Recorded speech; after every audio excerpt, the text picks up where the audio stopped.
ቅዳሜ ገበያ በፈረንጆቹ 2025 የኬንያ ጥቅል የሀገር ውስጥ ምርት ከኢትዮጵያ እንደሚበልጥ ተገልጿል። የዓለም አቀፉ የገንዘብ ተቋም IMF ይህንን ይፋ ሲያደርግ ምክንያቶቹንም በዝርዝር አብራርቷል። በነገራችን ላይ የኢትዮጵያ ጥቅል የሀገር ውስጥ ምርት ባለፈው የፈረንጆች ዓመት 2024 $156 ቢሊዮን ሲሆን በ2025 ደግሞ $170 ቢሊዮን ይጠበቅ ነበር። አሁን ግን $117 ቢሊዮን ብቻ ይሆናል። ለምን ይህ ሁሉ ልዩነት ተፈጠረ? የኬንያና የኢትዮጵያ የምስራቅ አፍሪካ የኢኮኖሚ ፉክክርስ የት ድረስ ይሄዳል? ዛሬ በዝርዝር አስቃኛቸዋለሁ። የቅዳሜ ገበያን የዩቲዩብ ገጽ ነው እየተከታተላችሁ ያላችሁት። የዩቲዩብ ገጻችንን ሰብስክራይብ ያድርጉ። ቪዲዮዎች በፍጥነት እንዲደርሶት የደውል ምልክቱን ይጫኑ። ኢትዮጵያ ፈጣን ኢኮኖሚ እድገት ማስመዝገብ ከጀመረችበት ከ2010 አካባቢ ከፈረንጆቹ ዓመት በእኛ አቆጣጠር ደግሞ ከ1996 ገደማ በኋላ የምስራቅ አፍሪካ ኢኮኖሚ ተወዳዳሪ መሆን ትችላለች። በተለይ ከበርካታ ሀገራት ኋላ ቀርታ የነበረችው እነ ታንዛኒያን በመብለጥ ቀስ ያለችም ከምስራቅ አፍሪካ ግዙፏ ኢኮኖሚ ኬንያ ጋር በመፎካከር እንዲያውም በተደጋጋሚ ዓመታት እየበለጠች ተስተውላለች። አልፎ አልፎ ዝቅ የሚልበት ሁኔታ አለ። ቢሆንም ግን በተከታታይ ዓመታት የኢትዮጵያ ኢኮኖሚ ከኬንያ ኢኮኖሚ በግዝፈቱ ሰፋ ያለ ነበር። ለምሳሌ የ2024 ኬንያና የኢትዮጵያ ኢኮኖሚን ንጽጽር ብንመለከት የኢትዮጵያ ጥቅል የሀገር ውስጥ ምርት ዓመታዊ ምርት ማለት ነው በ2024 ዓመት $156 ቢሊዮን ሲሆን የኬንያ $118 ቢሊዮን ነበረ። እናም ኬንያና ኢትዮጵያ ከዚህ በኋላ አይደራረሱም። ኢትዮጵያ ሰፊ የህዝብ ቁጥር ስላላት ኬንያ በአመዛኙ የኢትዮጵያን ግማሽ ህዝብ ገደማን ያላት ወደ 60 ሚሊዮን፣ እኛ ከ120 ሚሊዮን በላይ ስለሆንን የኢትዮጵያ ኢኮኖሚ የኬንያን እየመራ መሄዱ የማይቀር ነው። ስለዚህ በምስራቅ አፍሪካ ትልቁ የኢኮኖሚ ኃይል የፖለቲካንም ኃይል ያክላል። የኢኮኖሚ ኃይል በነገራችን ላይ ኢትዮጵያ መሆኗ የማይቀር ነው የሚለው ሰፊ እይታና ትንታኔ ነበረ። ነገር ግን በአንድ ዓመት ውስጥ የኢትዮጵያ ኢኮኖሚ ወደ ኋላ ተገልብጦ ከኬንያ በታች የሚሆንበት ሁኔታ ተመዝግቧል። በ2024 ያሉት መረጃዎች ግን ምን ይላሉ የሚለውን እንመልከት። የኢትዮጵያና የኬንያ ኢኮኖሚ ቅድም እንዳልኳችሁ የኢትዮጵያ 156 የኬንያ $118 ቢሊዮን ሆኖ ቆይቶ ነበረ። የነፍስ ወከፍ ገቢ ስንመለከት የኢትዮጵያ መንግስት $1300 የነፍስ ወከፍ ገቢ ነው የእያንዳንዱ ዜጋ ይላል። የኬንያ ደግሞ $2200 ነው። እናም በአፍሪካ ሀገራት ንጽጽር ካየን ኬንያ መካከለኛ ገቢ ያላቸውን ተርታ ስትቀላቀል ኢትዮጵያ ደግሞ ዝቅተኛ ገቢ ያላቸውን ነው የምትቀላቀለው ማለት ነው። የኢትዮጵያ ኢኮኖሚ በዋናነት በግብርና ላይ የተመሰረተ ኢኮኖሚ ነው። የኬንያ ኢኮኖሚ ደግሞ በዛ ያለው በፋይናንስ ላይ በቱሪዝም እያለ የተለያዩ ዘርፎች የሚመሩት ኢኮኖሚና በአንድ ዘርፍ ብቻ ያልተንጠለጠለ ኢኮኖሚ በመሆኑ የተሻለ የኢኮኖሚ ጥራት አለው ይባልለታል። በእድገትም ከተመለከትን በ10 ዓመታት ውስጥ ኢትዮጵያ 7.5% በአማካይ ስታድግ ባለፉት 10 ዓመታት ኬንያ 4.8% ነው ያደገችው። በ2024 እንኳን ኢትዮጵያ 6.2%፣ ኬንያ ደግሞ 5.3% አጠቃላይ የኢኮኖሚ እድገት ነው ያሳዩት። በዚህ ዙሪያ ያሉ ትንታኔዎችን ብንመለከት ኢትዮጵያ ፈጣን እድገት ላይ እንደነበረች፣ ነገር ግን ከግጭት ጋር በተያያዘ ከኮቪድ ማግስት ኢትዮጵያ በገባችባቸው በተለያዩ ክልሎች ባሉ ግጭቶች ምክንያት ማለት ነው በከፍተኛ ደረጃ ኢኮኖሚ እድገቷ መንገራገጭ ገጥሞታል። ኬንያ በበኩሏ ደግሞ የዕዳ ጫና የኢኮኖሚ እድገቷ ላይ ከፍተኛ ተግዳሮት እንደሆነባት ነው የሚነገረው። በዋና ዋና የኢኮኖሚ ዘርፎች ብንመለከት ኢትዮጵያ ግብርናው 35% ከጥቅል የሀገር ውስጥ ምርት ይዞ ግዙፉ የኢኮኖሚ ዘርፍ ሲሆን በማምረቻው ዘርፍ የቴክስታይል ወይም የጨርቃጨርቅ ኢንዱስትሪውና የሲሚንቶ ኢንዱስትሪው በዋናነት ይጠቀሳሉ። በመሰረተ ልማት ደግሞ በኤሌክትሪክ አቅርቦት በተለይም እንደ ህዳሴ ግድብ ያሉ ግዙፍ ፕሮጀክቶች ሊቀመጡ ይችላሉ። በኬንያ ኢኮኖሚ ደግሞ አገልግሎት 54% ሲይዝ የኬንያ ኢኮኖሚ በዋናነት የአገልግሎት ዘርፉ የፋይናንሱ ላይ ስፋት ያለው ነው።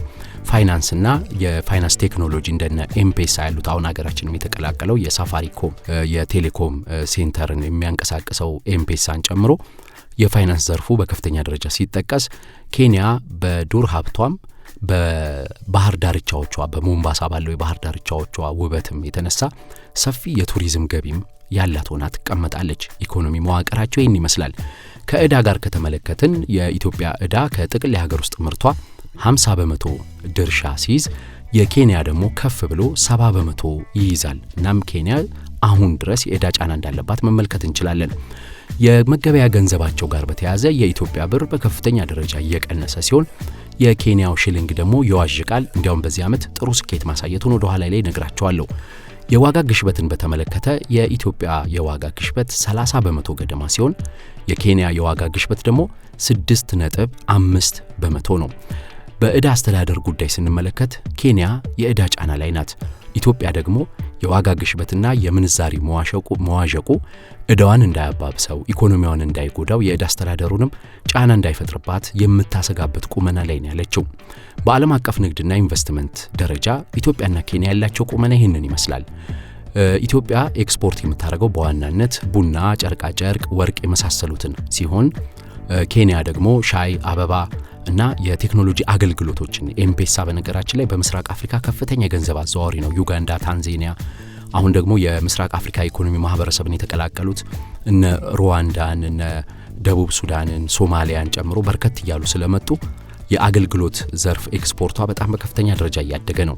በውጭ ቀጥታ ኢንቨስትመንት ኢትዮጵያ እጅግ ተመራጭ ናት። ሰፊ ሰው ኃይል ያላት የመስራት እድሉን በጣም ሰፊ የሆነበትና ፍላጎት ያለበት በመሆኑ ኢትዮጵያ $4 ቢሊዮን በአመት የውጭ ቀጥታ ኢንቨስትመንት ስትስብ ኬንያ $1.5 ቢሊዮን ነው የምትስበው። ኢኮኖሚያቸው ላይ ጫና ከሚያሳድሩት ነገሮች አንዱ ኢትዮጵያ ወደብ አልባ ስትሆን ኬንያ ደግሞ እጅግ በጣም ምስራቅ አፍሪካን ሙሉ እያስተናገደ ያለው በተለይም እንደነ ዩጋንዳና የመሳሰሉ ሀገራት እያስተናገደ ያለው የሞምባሳ ወደብ ባለቤት ናት። ሞምባሳ በነገራችን ላይ ዩጋንዳን ብቻ ሳይሆን ደቡብ ሱዳንንም የሚያስተናግደው ወደብ ነው። በእርግጥ የጅቡቲ ወደብ በነገራችን ላይ የጅቡቲ ወደብ ከደቡብ ሱዳን ከሞምባሳ ይልቅ ለደቡብ ሱዳን የሚቀርብ ቢሆንም በኢትዮጵያ በጅቡቲና በደቡብ ሱዳን የመሰረተ ልማት በሚፈለገው መልኩ አለመገንባቱ ደቡብ ሱዳን በዩጋንዳ እና በኬንያ አቆራርጣ የሞምባሳ ወደብን ነው የምትጠቀመው። ኢትዮጵያ በእርግጥ በዚህ ዘርፍ ስንመለከት ብዙ ኢንቨስትመንት ትስባለች። ኬንያ በአንጻሩ ግን ቢዝነስ ለመስራት አመቺ ናት፣ የተረጋጋች ናት፣ የምስራቅ አፍሪካ የንግድ ማዕከል ናት። በዛ ሳቢያ ኢንቨስተሮች፣ ጥራት ያላቸው ኢንቨስተሮች በተለይ ኬንያን መምረጣቸው የተለመደ ነው። አሁን ግን ኢትዮጵያ ሰፊ እድል አላት፣ ምናልባት የጸጥታ እና መሰል ስጋቶች የሚቃለሉ ከሆነ። በዋናነት ሁለቱ ሀገራት ምንድነው ዋና ተግዳሮታቸው የሚለውን ላስቀምጥላችሁ። የኢትዮጵያ ዋነኛ ተግዳሮት ተብሎ በዓለም አቀፉ ማህበረሰብ የተለየና በኢኮኖሚው ላይ ጫና ያሳርፋል ተብሎ የሚጠቀሰው የመጀመሪያው ግጭት ነው። በሀገራችን በተለያዩ አካባቢዎች ግጭቶች አሉ። አሁን የትግራዩ ጦርነት በሰላም ስምምነት ቢቋጭም የሰላም ስምምነቱ አፈጻጸም ሂደቶቹ ወዘተ አሁንም አነጋጋሪነታቸው እንደቀጠለ ነው። በዛ በተጨማሪ በአማራ ክልል በኦሮሚያ ክልል ያሉ ግጭቶች፣ የጎሳም ግጭቶች እንዲህ አይነት ግጭቶችና ተንቀሳቅሶ ቢዝነስ የመስራት ሁኔታዎች ከፍተኛ ፈተና ተደርገው ይቀመጣሉ።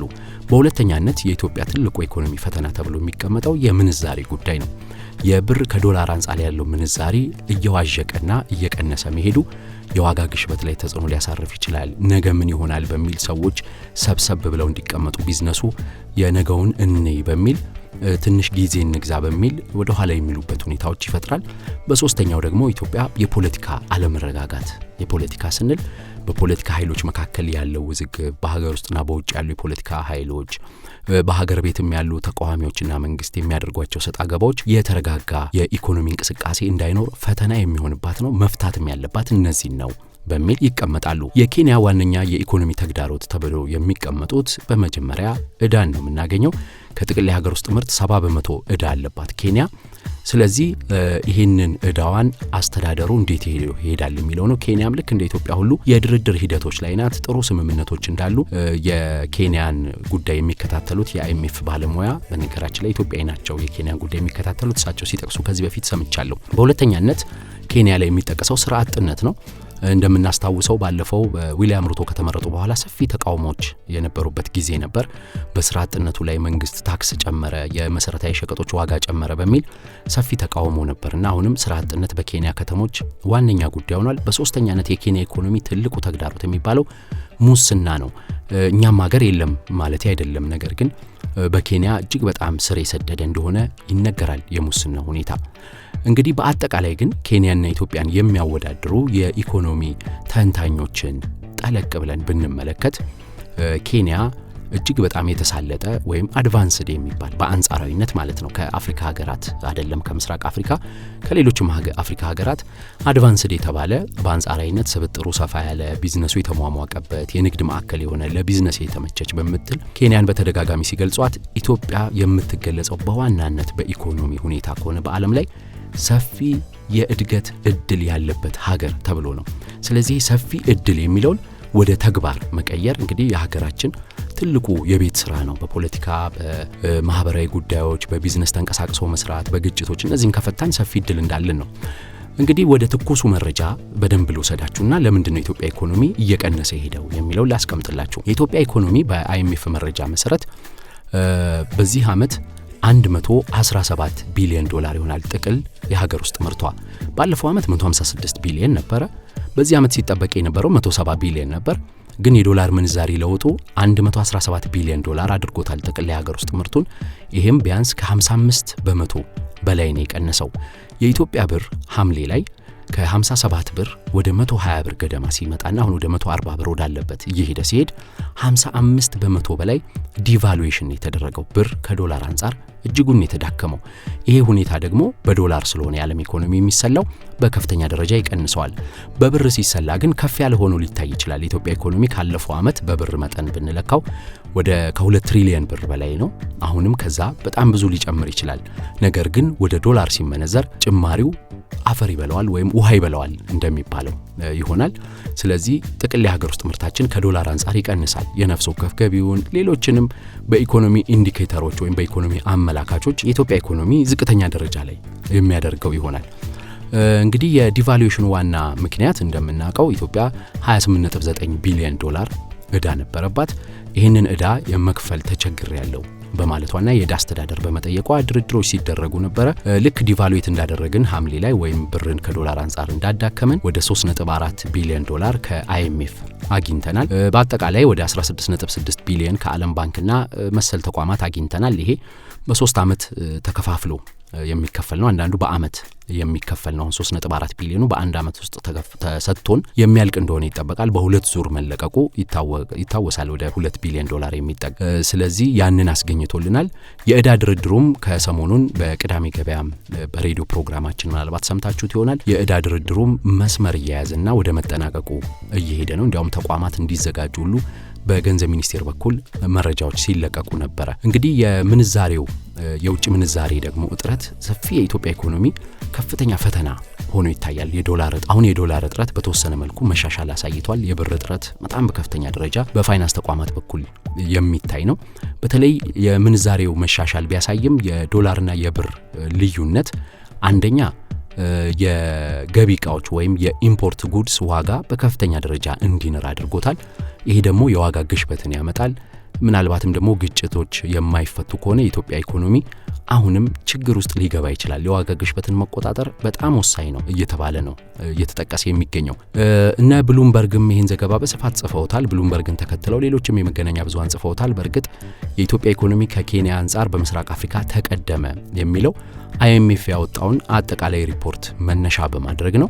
የአይኤምኤፍ መረጃ እንደሚያሳየው የኢትዮጵያ ብር 55 በመቶና ከዛ በታች ከዶላር አንጻር እየተዳከመ ሲሄድ የኬንያ ሽልንግ ደግሞ በአንድ አመት ውስጥ 21 በመቶ አገግሟል፣ ከፍ ብሏልና እንዲያውም በ2024 በዓለም አቀፍ ደረጃ ጥሩ ፐርፎርማንስ ያሳዩ ወይም ደግሞ ጥሩ ቁመና ያሳዩ መገበያ ገንዘቦች ከተባሉት ውስጥ አንዱ የኬንያው ሽልንግ ሆኗልና መረጋጋት አሳይተዋል። ዊሊያም ሩቶ እንደተመረጡ በአንድ አመት ውስጥ የታክስ ጭማሪውን ተከትሎ ከፍተኛ ቀውስ ውስጥ ነበሩ፣ ግን አሁን በተሻለ ሁኔታ መረጋጋት ይታያል። በአጠቃላይ ግን ኬንያም ኢትዮጵያም በዓለም አቀፍ ሁኔታ ሰፊ ተጽዕኖ ላይ ናቸው። ገና ሰፊ ተግዳሮት ይጠብቃቸዋል ተብሎ ይጠበቃል። በተለይም ደግሞ የአሜሪካ የታሪፍ እርምጃ ከቻይና ጋር የተገባው ሰጣ ገባ ሁለቱ ሀገራት በዋናነት ቻይና ጋር ሰፊ ንግድ አላቸው፣ ከአሜሪካም ጋር ሰፊ ንግድ አላቸው። ሁኔታው ወዴት ያመራል የሚለው በጣም በከፍተኛ ደረጃ የሚታይ ነው። እንግዲህ አይኤምኤፍ ደግሞ እንደምናውቀው ዓለም አቀፉ የገንዘብ ተቋም የዓለምን እድገት በ2025 ይመዘገባል ተብሎ የሚጠበቀው እድገት 3.3 በመቶ ይሆናል ተብሎ ነበረ። አሁን ግን የታሪፉን ጉዳይ ተከትሎ ወደ 2.8 በመቶ ነው ዓለም የሚያድገው ብሏል። እንግዲህ ከዚህ ውስጥ እኛ ላቅ ያለው ልናድግ እንችላለን። ቢሆንም የዓለም እድገት ማለት በዓለም ዙሪያ የቢዝነስ እንቅስቃሴ መዳከም ስለሆነ እነዚህ መሰረታዊ ሸቀጦች ላኪ የሆኑ ሀገራት ከፍተኛ ጫና ያርፍባቸዋል። ምናልባት እንግዲህ የዲቫሉዌሽኑ ሁኔታ መስመር ይዞ የኢትዮጵያም ኢኮኖሚ በምስራቅ አፍሪካው ተጽዕኖ ፈጣሪና ላቅ ያለ መሆኑ ይቀጥላል ብለን ልናይ እንችላለን። በአጠቃላይ ግን ምንም እንኳን የኢትዮጵያ ኢኮኖሚ ከኬንያ ኢኮኖሚ ጋር ተነጻጽሮ በጥቅል የሀገር ውስጥ ምርት የኢትዮጵያ ኢኮኖሚ በዚህ በፈረንጆች ዓመት 117 ቢሊዮን ዶላር፣ የኬንያ ኢኮኖሚ ደግሞ 132 ቢሊዮን ዶላር ይሆናል ተብሎ ቢጠበቅም የኬንያ ኢኮኖሚ በጥራቱ የላቀ ነው። የኢትዮጵያ ኢኮኖሚ ደግሞ በእድገት ተስፋው ትልቁ ነው። የሀገር ቤትና ዓለም አቀፍ የኢኮኖሚና የቢዝነስ ትንታኔን ከቅዳሜ ገበያ ያገኛሉ። ቅዳሜ ገበያን በአሃዱ ሬዲዮ ያደምጡታል። በድረገጻችን በማህበራዊ ገጾቻችን ያገኙናል። የቅዳሜ ገበያ ልዩ ትንታኔዎችን በዩቲዩብ ቻናላችን በአማርኛና በእንግሊዝኛ ቅዳሜ ገበያ ብለው ሰብስክራይብ ያድርጉ። አዳዲስ ቪዲዮዎች በትኩሱ እንዲደርሶት የደውል ምልክቱን ይጫኑ።